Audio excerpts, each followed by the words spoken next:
My guys are kind of working with them, but it is Murfreesboro City's investigation. Unfortunately, last night I was on the phone at the time with a county commissioner talking about county business when I heard what appeared to be shots fired out in front of my house.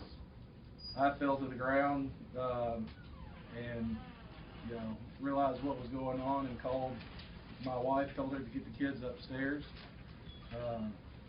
It startled me, for my kids' sake and my wife's sake, because me in my position, I expect things, but for my family to be put in this and for someone to do that, it definitely shakes me up, shakes my wife up for our kids' sake. Did any shots at your home at all? Not that we could see last night, but Murfreesboro City, as far as I know, is going back out to the house today to go back over and look at the house to see what they can find, as far as I know. Did you, your wife, and kids stay the night at the house? Or? Yes, we did stay at the house.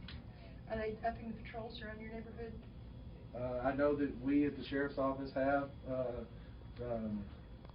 and I think the city has, upped the patrol as well.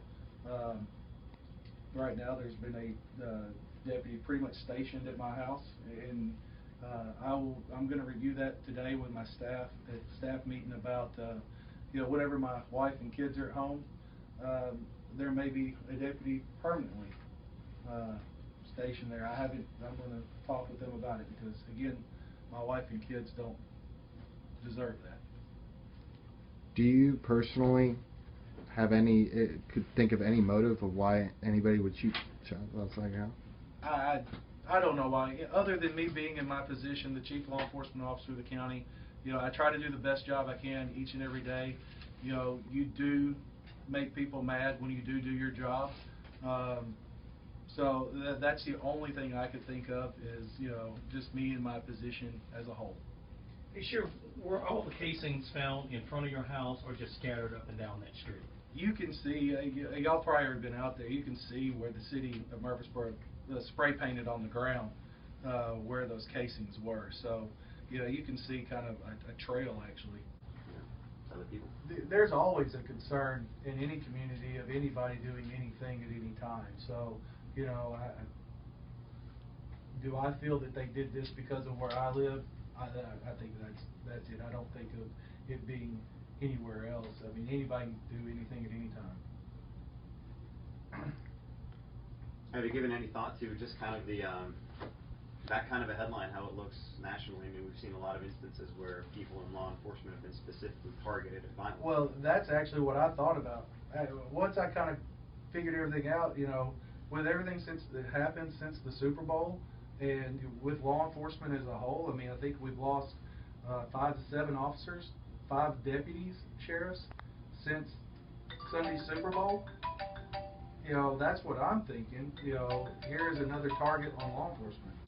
Well, you have Beyonce's video and how that's kind of led over into other things, it seems like, about law enforcement.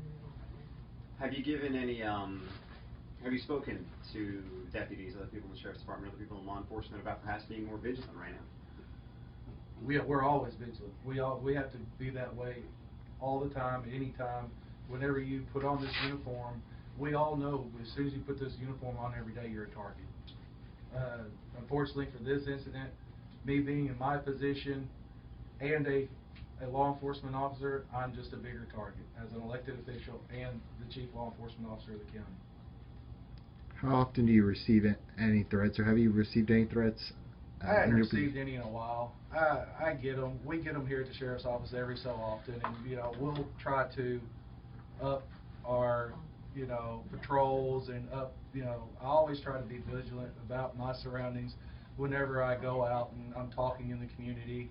I've had incidences where I've let my guard down, and so I have to always be vigilant about what I'm doing and where I'm at. Just like any other police officer or deputy sheriff anywhere in this country. I understand it. I'm the one that stood on the street corner and begged for this job. My kids and my wife just supported me to do it and let me do it. So for them to be for this to happen at my house, it bothers me tremendously because of the hurt that it puts on the family, and the strain. There's already enough strain being elected, being a cop, and different things going on in life. You've got those strains, and then you come out, and now you've got somebody who comes down through the neighborhood and shoots what I perceive to be directed towards me. And I hate it from my neighbors. Most of my neighbors, well, all of my neighbors are great people. They keep to themselves. I think they like it that I live in the neighborhood because they do see the extra patrols and stuff. But then you have something like this happen, and now they're worried for their own safety because now they live next to me. So I hate it for my neighbors as well. Looking at the scene, what I see is they're all on the right-hand side of the road, on the right-hand side of the road. Yeah. And so a gun normally puts its cartridge on the right. When it discharges, it always goes out to the right. So that just tells me that it was a passenger. Now I don't know anything other than that. That's just what it tells me.